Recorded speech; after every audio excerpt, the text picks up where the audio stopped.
մենք սպասելու ենք վճիռը օրինական ուժի մեջ մտնի, որից հետո դիմում ենք ուղղելու կրթության նախարարությանը եւ խնդրելու ուշադրության առարկա դարձնել այն հանգամանքը, ինչ արձանագրվել է դատարանի կողմից, խնդրելով օրինակ պատմության դասագրքում մտցնել ամբողջական տեղեկություններ։ Ինչ է ցանկացել նախագահը։ Նախագահը միշտ էլ առաջարկել է անգամ դատական գործի քննության ընթացքում առաջարկել հարցության համաձայնություն, ասում է լավ, նշում եք, որ կայացվել է հրամանագիր, պայմանական կայացվել է հրամանագիր Արցախը լուծարելու վերաբերյալ։ Նշեք, ինչպես է դա կայացվել, նշեք դրա շարժառիթները։ Ես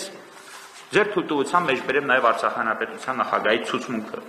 դատական նիստերի դահլիճում տված, որը ցավոք լուսաբանել չի ստացել, որովհետև պատասխանողները հստակ դեմ էին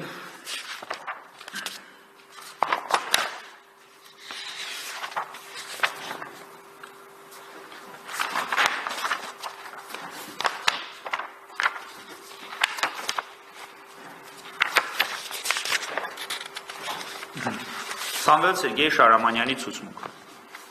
Ադրբեջանական կողմը ռազմական գործողությունները դադարեցնելուց հետո ներկայացրել է վերջնագիր ԼՂ ազգային ժողովի կողմից ինքնալուծարման հռչակագիր ընդունելու վերաբերյալ, ինչից ԼՂ ղեկավարությունը խուսափել է, տարածելով համապատասխան հայտարարություն, եւ որի շնորհիվ հնարավոր է եղել չեզոքացնել բնակչության ֆիզիկական գոյությանը սպառնացող վտանգը եւ կազմակերպել ԼՂ տարածքից դուրս բերումը։ Հայաստան տեղափոխվելուց հետո Հայցվորը բազմից տարբեր հրապարակային ելույթներում, այդ թվում Le Figaro բարբերականին տված հարցազրույցում նշել է, որ չկա նման փաստաթուղթ, ավելի նման փաստաթղթի ընդունումն ամբողջությամբ հակասում է ԼՂ օրենսդրությանը, որևէ պետական մարմին եւ ԼՂ օրենսդրությամբ օժտված չէ նման իրավական ակտ ընդունելու լիազորությամբ, եւ այն արկա չէ անգամ ԼՂ իրավական ակտերի տեղեկատվական համակարգում։ Խնդրո առարկա հայտարարությունում մատնանշելով հրամանագիրը չհարկելու որոշում է տարածել արդեն Հայաստանի Հանրապետություն տեղափոխվելուց հետո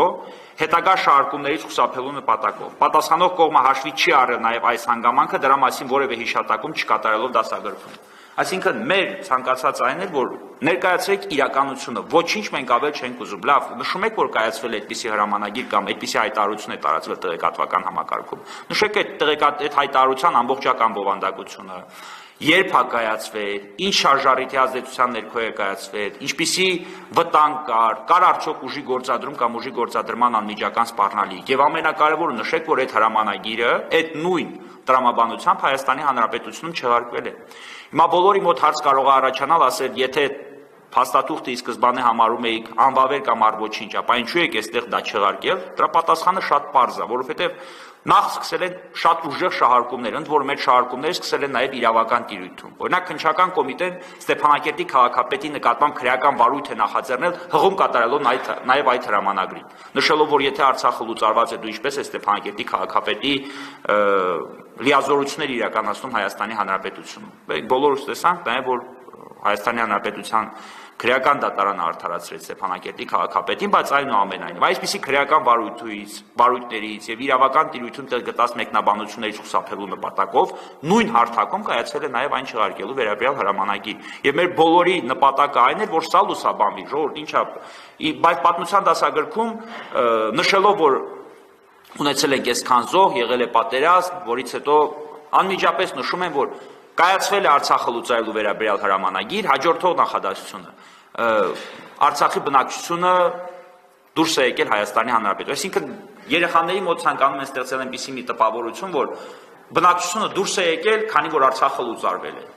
Բնակչությունը դուրս է եկել, որովհետև եղել է սպանդի սպառնալիք, որովհետև եղել է բնակչության գոյության իրական վտանգ։ Ոչ թե որ Արցախի Հանրապետության նախագահը կայացրել է Արցախը լուծարելու վերաբերյալ հրամանագիր։ Ասեմ ավելին, Արցախը լուծարելու վերաբերյալ հրամանագրի հայտարարությունը եւ մարդկանց բնակչության դուրս բերումը ամսաթվերով անգամ չեն համընկնում մեկը մյուսին։ Բայց պատմության դասագրքում այսպիսի տեղեկություններ են տեղ գտնում եւ ընդ որում այդ թեմայից հետո երեխաներին տրվում են առաջադրանքներ եւ օրինակ նշում են բանալի բառեր եւ ասում են կազմիր օրինակ նախադասություն կամ վերնագրիր այս տեքստը։ Եվ այդ բանալի բառերում օգտագործում են հետևյալ բառերը. Արցախի նախագահ Սամվել Շահրամանյան, բնակչության տեղահանում, Արցախի լուծարում։ Եվ այս բառերը փոխկապակցելով միմյանց հետ երեխաների մոտ ստեղծում է տպավորություն, իբր նախագահը ստորագրեց Արցախը լուծարելու հրամանագիր, եւ քանի որ Արցախը լուծարվեց, բոլորս դուրս եկան։ Ոչ, ես անձամբ Արցախից դուրս եմ եկել, որովհետեւ եղել է իմ եւ իմ ընտանիքի գոյության իրական վտանգ։ Եղել է սպանդի սպառնալիք։